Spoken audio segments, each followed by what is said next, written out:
Hallelujah, praise God. Isang pinagpalang umaga po sa ating lahat. Ano po, mga nanonood sa umagang ito. At patuloy po, na minsan pa tayo ay nagsasama-sama sa pamamagitan po ng live na ito. At ang devotion po na ito ay mula po sa Distrito 6 sa pangunguna po ni Pastora Cheryl Manansala. At under po kami ni Pastor Jeff Manaib. Purihin po ang Panginoon. Sa umagang ito ay sabay-sabay po muna nating papurihan at pasalamatan ng ating Panginoon sa pamamagitan ng ating pag-awit. Amen. Purihin po ang Diyos sa umagang ito at patuloy tayong umawit sa ating Diyos na buhay. Hallelujah. Hallelujah. Purihin natin ang Panginoon. Hallelujah. Luwalhatiin kayo aming Panginoon. Napakabuti po ninyo, O Diyos. Hallelujah. Hallelujah. Tayo umawit sa ating Panginoon. As we gather, may your Spirit work within us. As we gather, may we glorify your name. Knowing well that as our hearts begin to worship, we'll be blessed because we came. We'll be blessed because we came.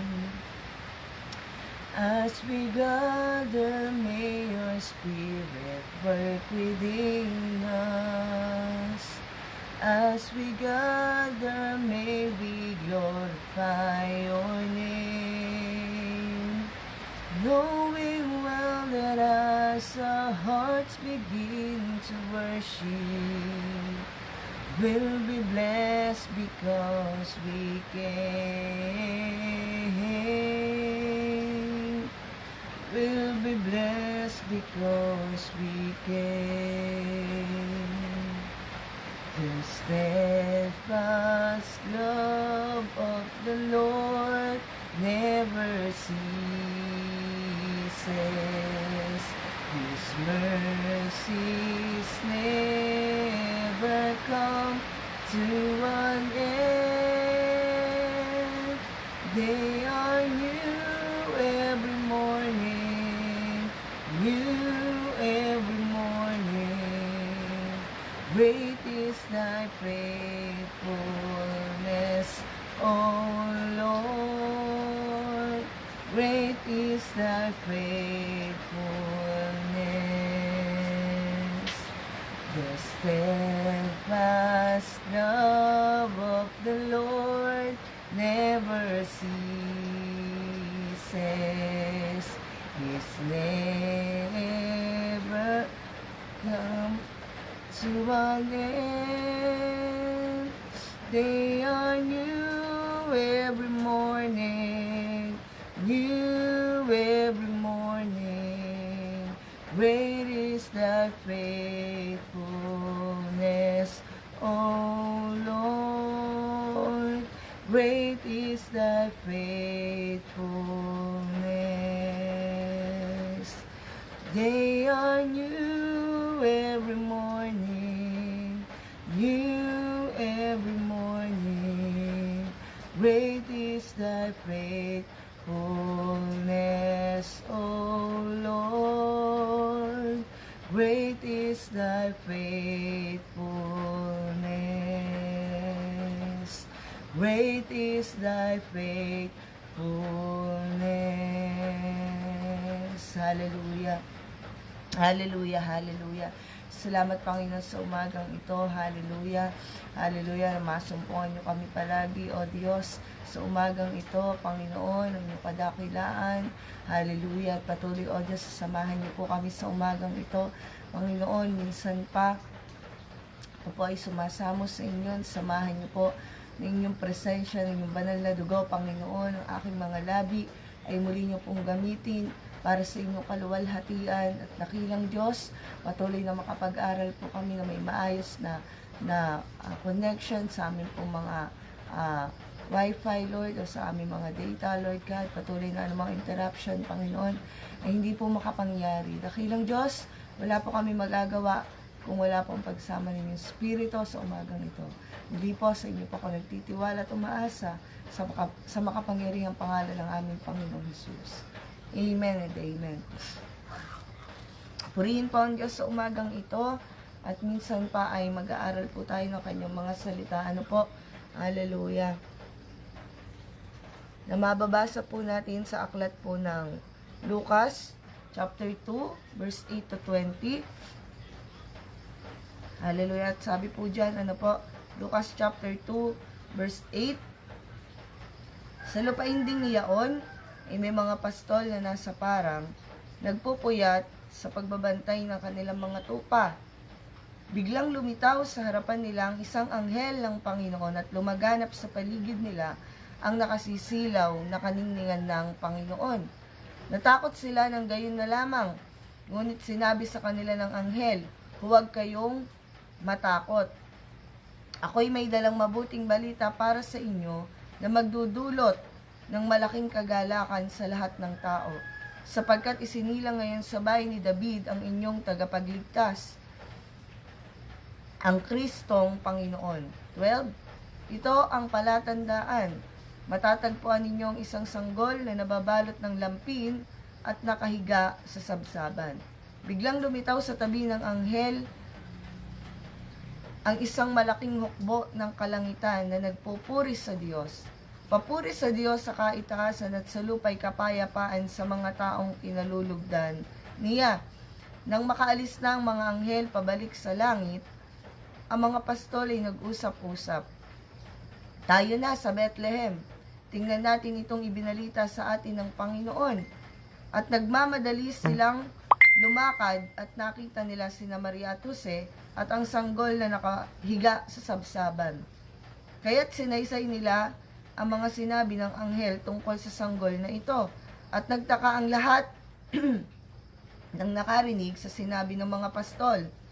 Natanim sa isip ni Maria ang mga bagay na ito at kanyang pinagbulay-bulay. Umalis ang mga pastol na nagpupuri sa Diyos at nagpapahayag ng kanyang kadakilaan dahil sa lahat ng narinig nila at nakita na ayon sa ibinalita sa kanila ng mga anghel. Amen. Purihin ng Diyos. Ano po? Ngayong araw po, ang ating pag-uusapan ay come and see. So, alam naman natin ano po, na kapag malapit na ang Kapaskuhan, bilang mga Kristiyano, ano po, tayo ay nakikipagdiwang sapagkat may isinilang. Yun ay yung ating Panginoong Jesucristo. At patuloy na kailangan maranasan ng mga Kristiyano yung pagiging extremely excited. At kapag ganitong Disyembre, kailangan ganun na lang yung kagalakan ng mga Kristiyano. Amen. Na maalala na may ipinanganak. Hindi man natin pag-usapan yung petsa. Ang Panginoong Hesus ay pinanganak sa panahong malamig.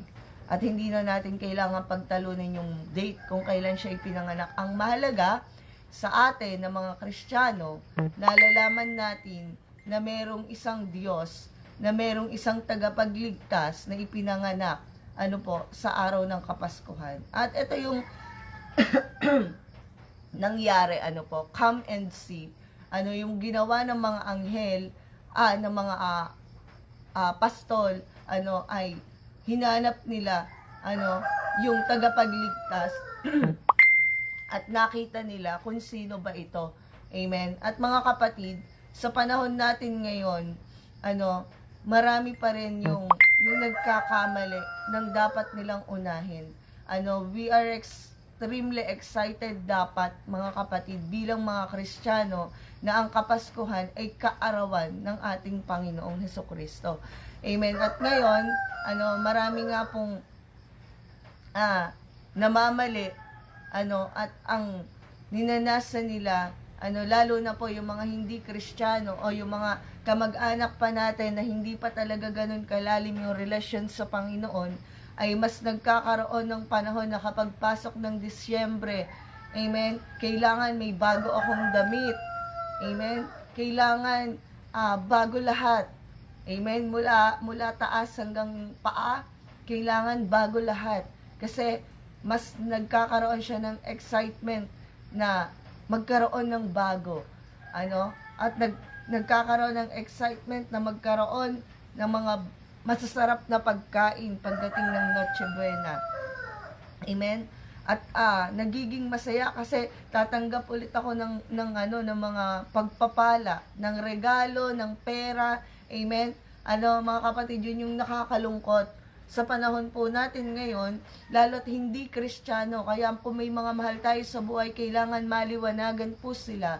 Amen. Na kapag ganitong buwan, kailangan mas excited tayo mag-prepare ng sarili natin sa araw ng Kapaskuhan na matagpuan paminsan natin ng Panginoon sa buhay po natin. Amen? Kaya nga po dito, kailangan kapag December 25, ini-encourage natin yung bawat isa na hindi, punta muna tayo sa church. Amen? Come and see. Amen? Sa kung anong kayang gawin ng Panginoon. Hallelujah. Mga kapatid, kapag December 25, kailangan mas una nating mabati. Kailangan extreme yung kagalakan mo na mabati ang Panginoon at pumunta ka sa templo ng Diyos para maranasan natin yung presensya ng Panginoon. Amen? Kaya mga kapatid, hindi po masama na bumili tayo ng mga bago, hindi masamang magluto tayo ng masasarap kapag kaaraw ng Kapaskuhan. Hindi rin po masamang tumanggap ng gift. Hindi rin masamang makatanggap ng iba pang mga pagpapala. Bakit lang po nagiging masama? Sapagkat mas napapahalagahan na yung mga bagay sa mundong ito, higit doon sa may kaarawan. Amen? Alam niyo mga kapatid, nakakatawa itong mga pastol, nung sila po ay naglakbay, papunta doon sa ating Panginoong Hesukristo, hindi lang naman 2 araw. Gaano yung pagod at hirap para lang marating nila masundan yung tala kung nasa saan ang Panginoong Hesukristo. Amen? Nung matagpuan nila ang Panginoong Jesus, ay 2 years old na. Napakatagal nung paglalakbay ng mga pastol para matagpuan sino ba itong ating Panginoon. Amen? Kaya mga kapatid, may 3 G tayong pag-uusapan. Amen? Hallelujah. Unang bagay po, come and see the gift of Jesus. Come and see the gift of Jesus. Amen? Mga kapatid, kailangan nandoon yung lubos na kagalakan natin na makita ano ba talaga yung regalo. Amen?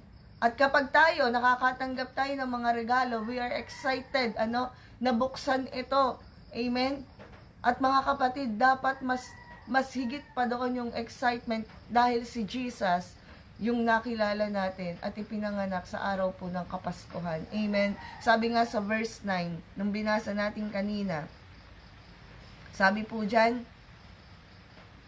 biglang lumitaw sa harapan nilang isang anghel ng Panginoon at lumaganap sa paligid nila ang nakasisilaw na kaningningan ng Panginoon. Natakot sila ng gayon na lamang. Ngunit,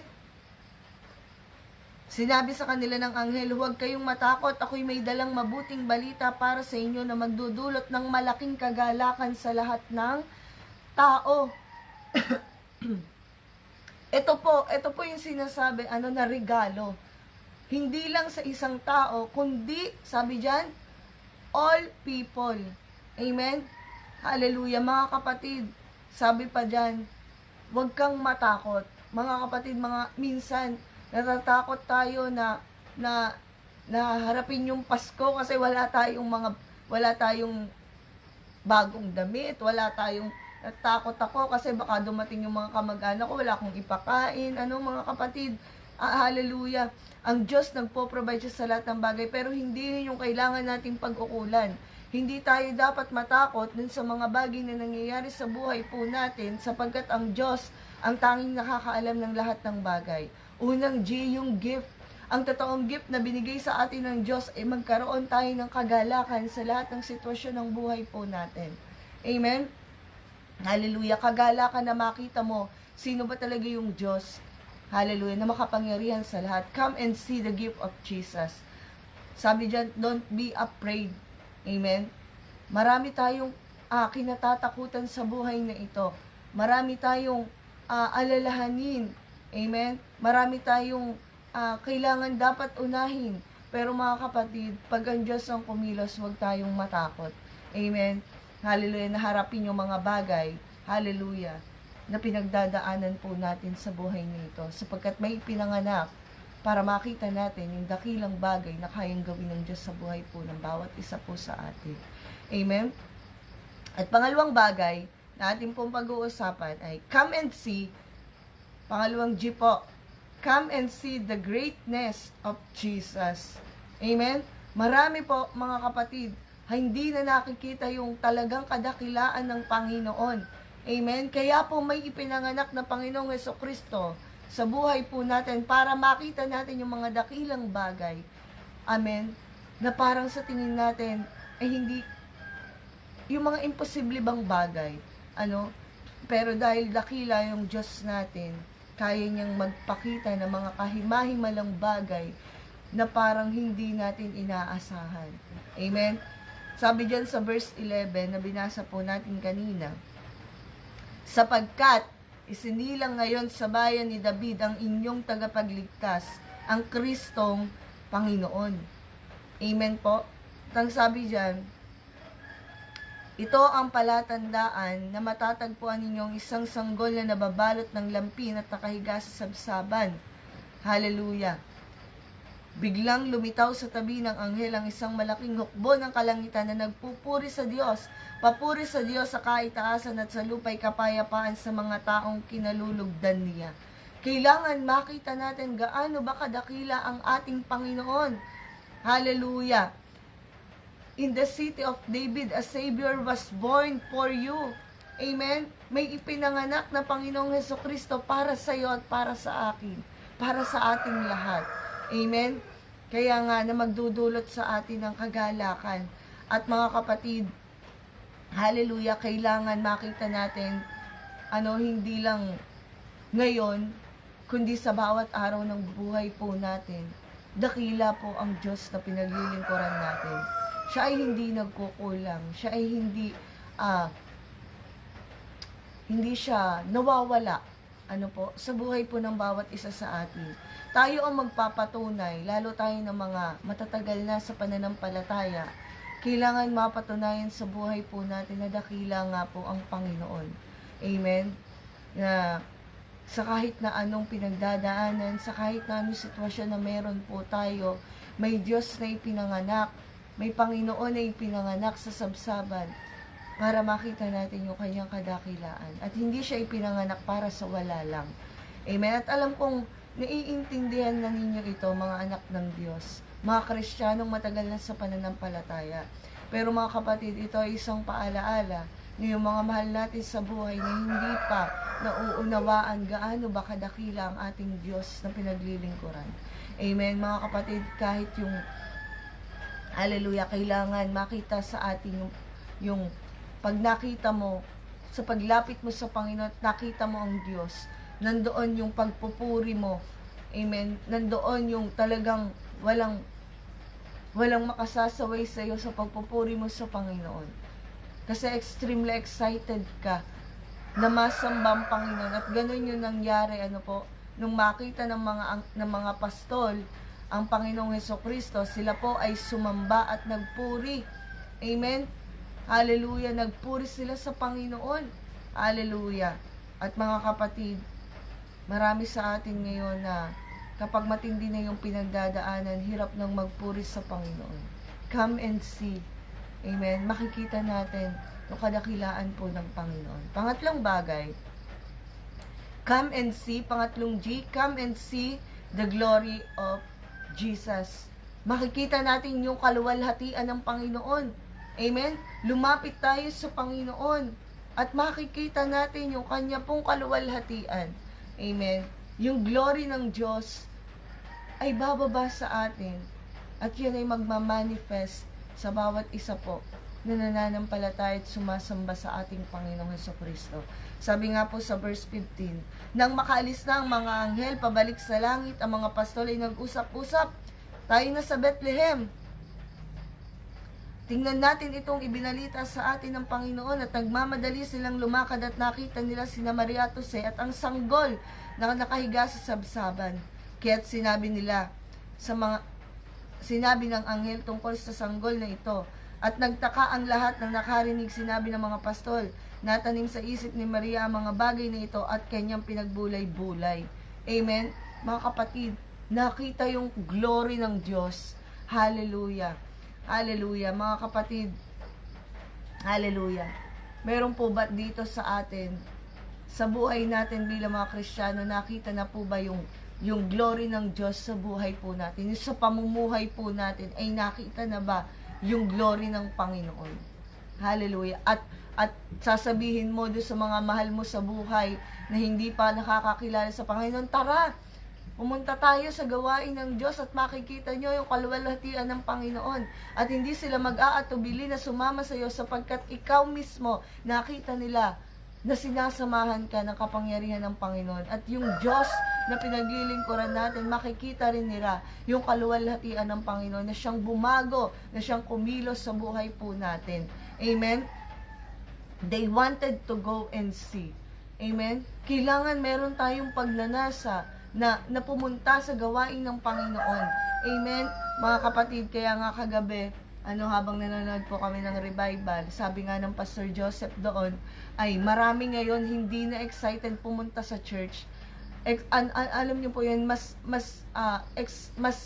kontento na sila na manood ng live, manood sa mga gawain ng Panginoon ng live na lang. Hindi na sila excited to come and see. Amen? Yung pumunta tayo sa gawain ng Panginoon, maupo at makinig ng salita ng Panginoon. Kasi mga kapatid, sa totoo lang ay nadadaya naman talaga tayo kapag sa live lang tayo nanonood ng gawain ng Panginoon. Kasi kung ano-anong ginagawa. Amen? Hindi tayo makapag-focus talaga sa kung ano yung pinakikinggan natin na magdudulot sa atin ng kagalakan sa paglilingkod sa Panginoon. Marami ngayon hindi na excited pumunta sa church kasi marami namang pwedeng panoorin. Amen? So mga kapatid, mali pong kaisipan. Dapat nga mas lagi tayong excited sa pagpunta sa gawain ng Panginoon. Hindi lang tuwing Pasko na maalala natin ito yung kapanganakan ng Panginoon. Kailangan makumpleto ko yung Sunday.